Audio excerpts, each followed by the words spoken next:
sharing my screen. Once you're able to see the presentation, say yes in chat box so that Yeah. we can start. Good evening, Okay, sir. great.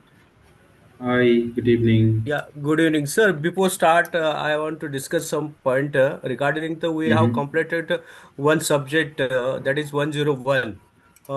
Regarding Mm-hmm. that, we have some PPT not yet received two, three chapters, and it will be better you have to provide that material so we can read it, and also it will be better you send some of the question for the first subject. For your first query, I'd like to ask, do you remember any specific topics? As per me, I have given all the presentations already to the institution. I don't know which topics you missed. If you have any list, the three topics, so I can share it again. And regarding the Okay. questions that we'll do in the end of the sessions, that is not a practice. Uh, Uh-huh. we give the questions on, completing of the papers. So we'll give you one set of questions once we have completed the syllabus. Whole And also, syllabus. yes, full syllabus. And also, we definitely have revision on past 6, 7, 8 years of question papers. We'll have a revision So, on all the subjects, so 1 to 8. yeah, sure, sure. So, but my question is, as of now, we have some times for studying that. Mm-hmm. During the last end of the day after completing syllabus, we have not enough time to do all these questions rapidly, because we have work in our plant near about 8 to 9 hours every day. In busy Yeah. No, schedule, I we know, can't I do know, Lakshmi Das, practice. your concern, but Yeah. that is not the practice actually. But if you Ah, ask me, that is not in my control as well. You can approach okay. the management. If they are okay with that, definitely you can get those material, because ultimately they are the people. They will share the material. I'm not the person who shares the material.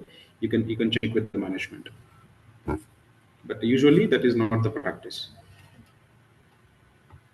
Okay, sir. Okay. Okay. Okay. Sure, sure. Okay. Fine. So as usual, I request everybody please be on mute. So until unless you're not having any questions to ask for the convenience of audience. Okay. Yeah. So as I mentioned the topic, so today we are going to cover plant design and housekeeping.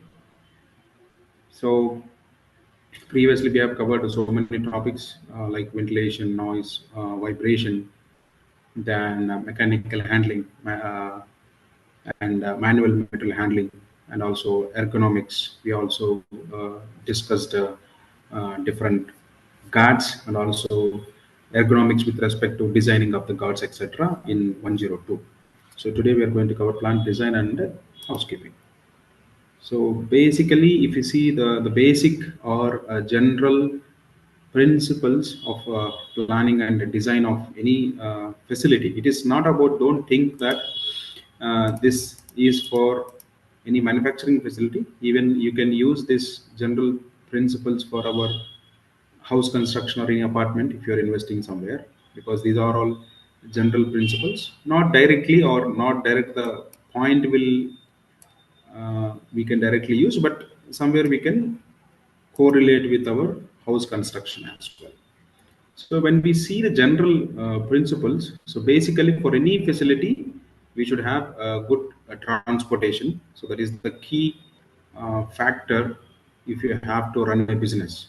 If the roads are not good, there is no access to your facility, or even inside the facility and outside the facility to reach your facility, the transportation is at most important. And safe handling and storage facilities, how you are going to handle your materials. So here we can get the infrastructure and also the kind of storage mechanism we are having. Personal and welfare facilities, again, it is going to be the people side. It is a social factor. Welfare facility should be there. Engineering, utility, and safety facilities. Again, we'll have generator, hot water facility, workshops. Then safety facilities will be firefighting systems or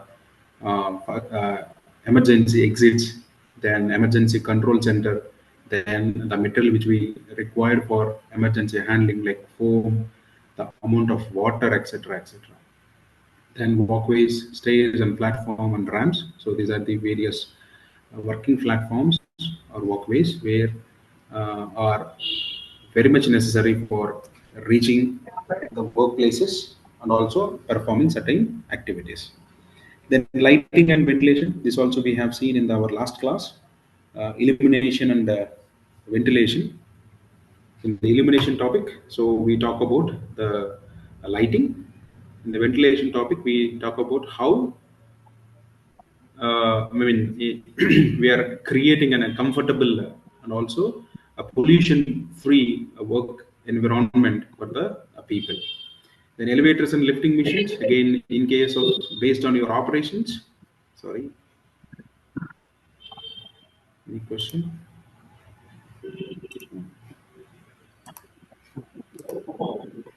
Just a second, please.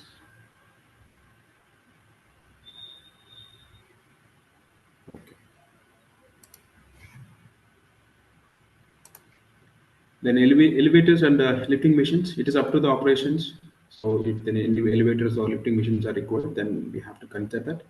Boilers and pressure vessels, again, these are subjected to the kind of operations or the kind of processes you are going to set up. Fixed and portable machinery and equipment, these are the basic equipments. The portable, maybe you can say some of the tool gates or any drill machines or any portable machines, etc.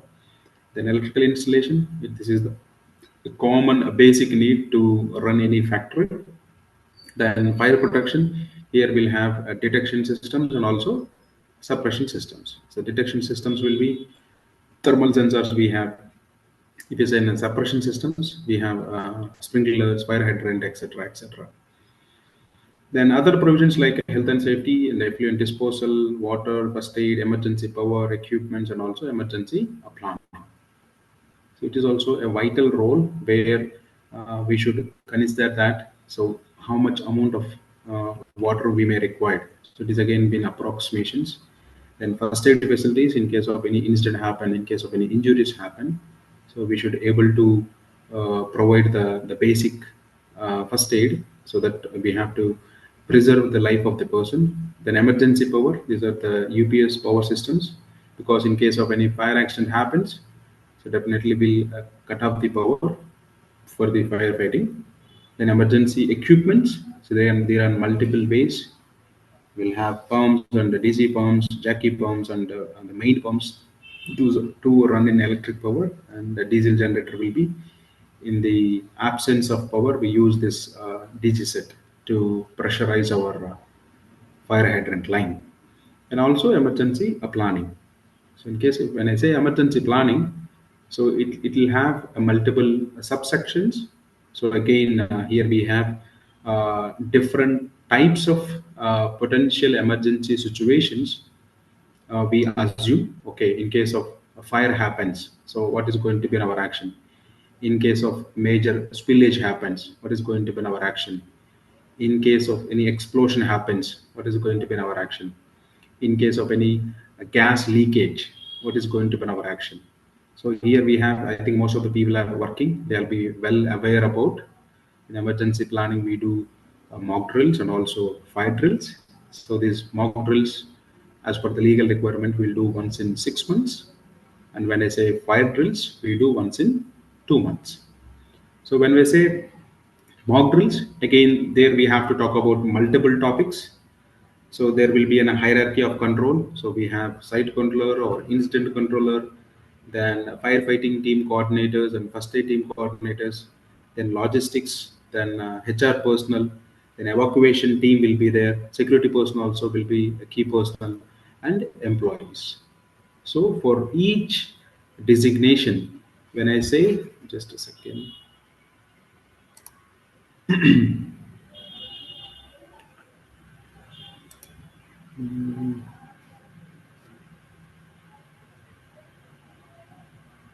I think because of my laptop is not active since last 2 weeks, it is not responding on time.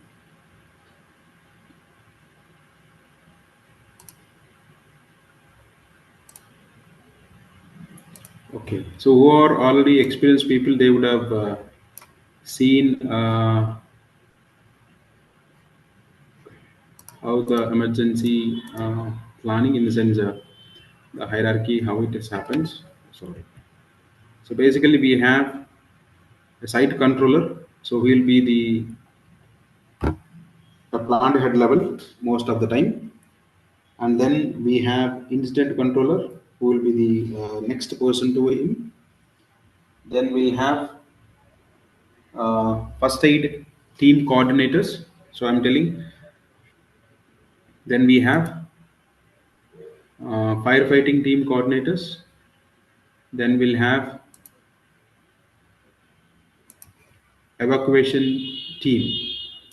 So when I say evacuation team, so they will be helping the people to evacuate the immediate facility. So if I say is a site control, he is the utmost person, so who takes the decision making.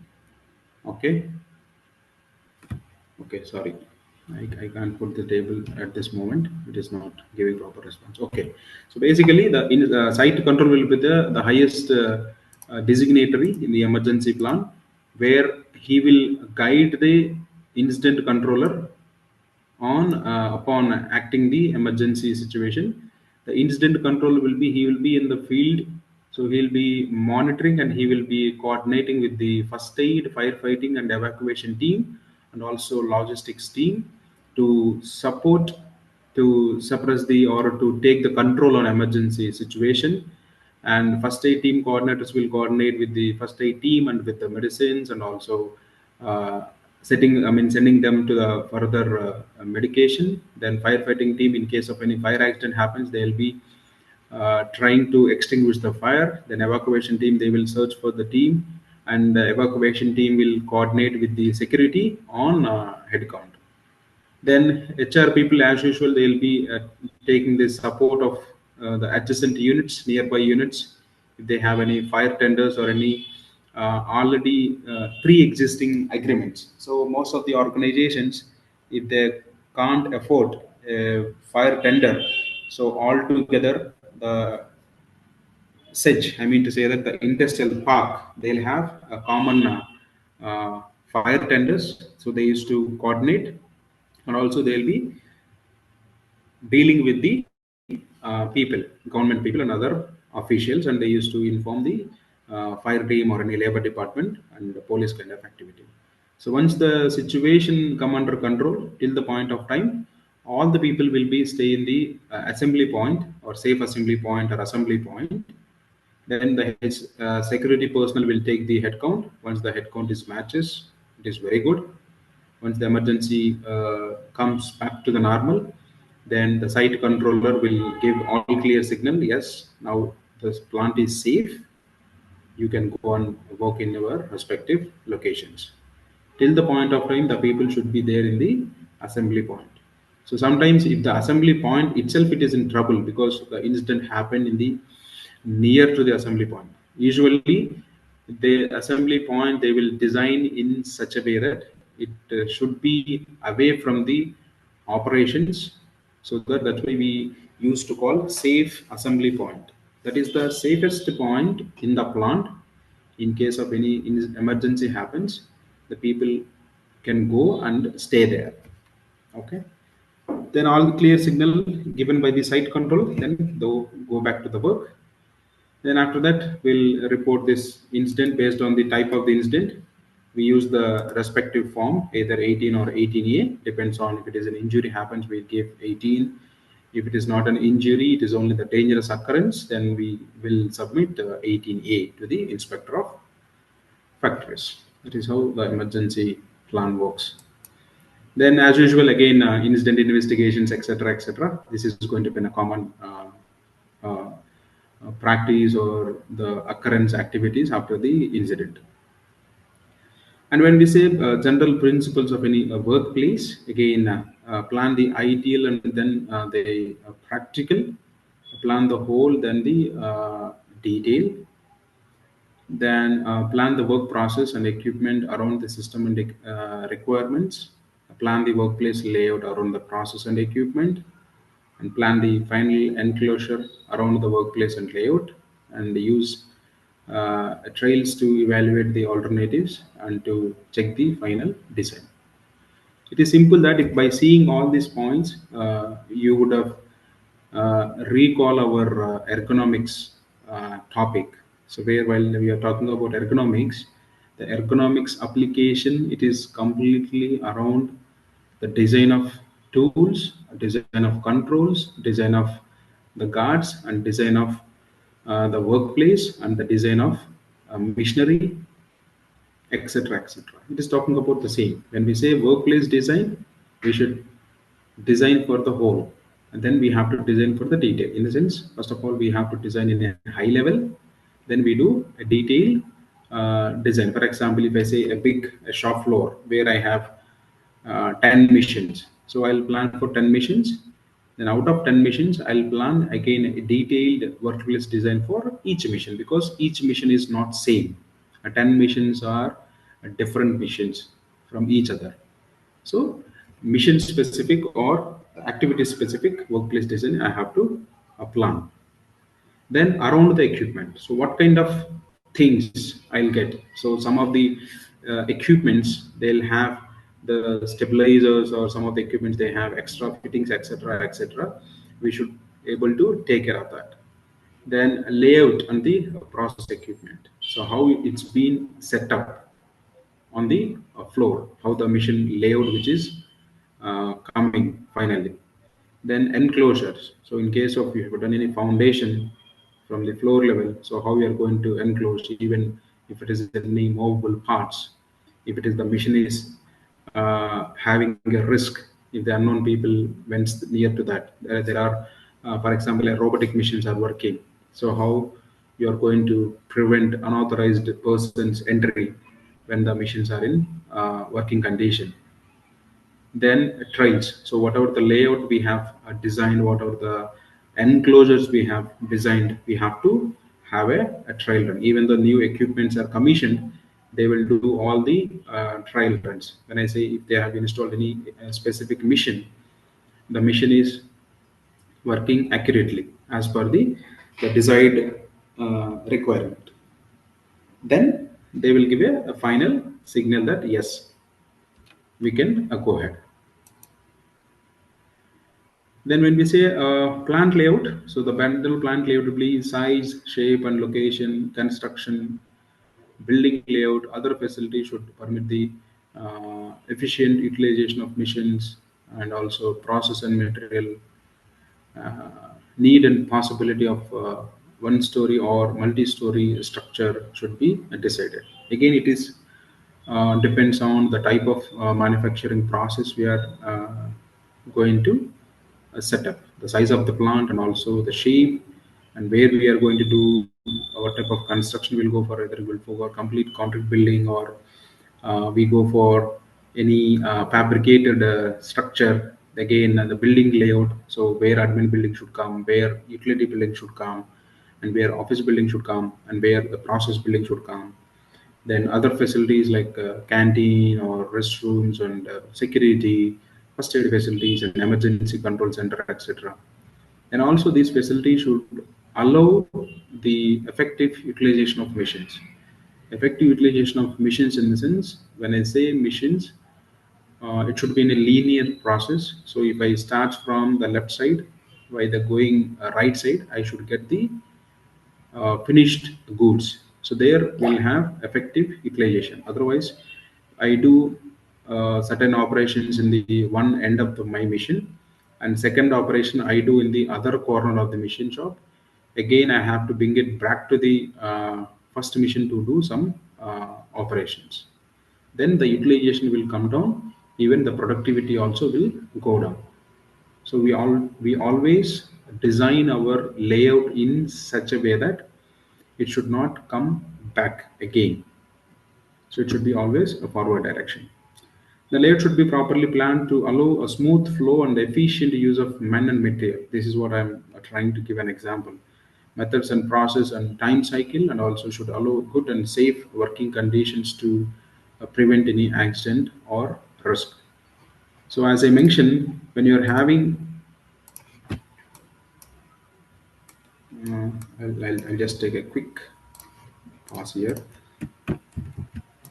So I have multiple machines like this. So my mission starts with here. I do uh, an activity in A, and this is my D. So D is the end point. Otherwise, sometimes what will happen, the machine part. When I take an example of engineering industry, the raw material feeds here, then it has to go to the B, then C, and D. That is the one set of a process. So the product will not come back to again A. In such a way, we have to design. Okay, A, B, C, D. So in other way, first I do machining in A, then I do in D, then I do in C, then end product I am doing in B. So here what is happening? The movement of material, it is not in a linear. So the movement is happening here and there, jumbling your designed. So there it will not happen. Number of movements will be very high. Even the shifting of material cost also will be very high. Instead of that, you have to design in such a way that it should have the linear flow, so that once the process completes at stage A, then immediately it will be taken up by stage B, then C and D. In the end of the D, so we'll have an inspection cell, then it will go for a dispatch. So that is how we have to design our layout. Okay, you can correlate with your existing process so that you will understand better. Then some of the general principles again. So in a workplace, 2 meters square per person should be provided for workers to work without any restriction. Then proper roads and walkways, tracks, alleys and catwalks should be provided for free passage of men and material to avoid delay and obstructions. It means that sufficient facilities for man and material movement. Then sufficient doors and windows, the ventilators and open spaces must be provided for good ventilation and lighting. So as we discussed, sufficient space in the sense, if the building is having more than I think 15 meters, we should have secondary set of windows, and also 15% of the floor area we should provide as openings, so that we'll have sufficient natural ventilation. Okay. Then installation of machinery, floors and stairs, lifting machines, electric wiring, etc. must be done to ensure safely allow at least 1 meter space around each machine. I think this is one of the legal requirement. I'm not able to exactly Indian electricity rules or CAG rules. At least 1 meter gap should be there around the machine for better handling and even maintenance purposes also. And keep the handling of materials to the minimum and use mechanical means to reduce manual strain and provide safe means of access to the all workplaces. Again, minimization of material handling by men. Because when we say men, what will happen? I mean, men means men and women, human. So as we see in the hierarchy of accidents, so 80% of accidents happens due to the unsafe actions, and 18% by the unsafe conditions, and 2% or act of God. When we say 80%, that is the highest number or the critical number or the major focusing area where we have to concentrate. How we can minimize the people. It does not mean that you remove everybody and do it automation. So as much as possible, where there is a risk, there we can try to go for mechanization process. Then access, it's about again staircase or etc. means how a person can reach. And then provide the safe transport facilities for men and material. So how the material can be transported.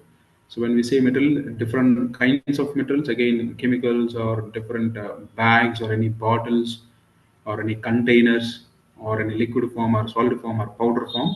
So based on the type of material, we should provide safe transport and adequate emergency exits. Again, Here also we have, as per the National Building Code, Chapter 4, there we have uh, different types of hazards. There we have category A, B, C, D, and all. I think will fall under G, I think, in the industries.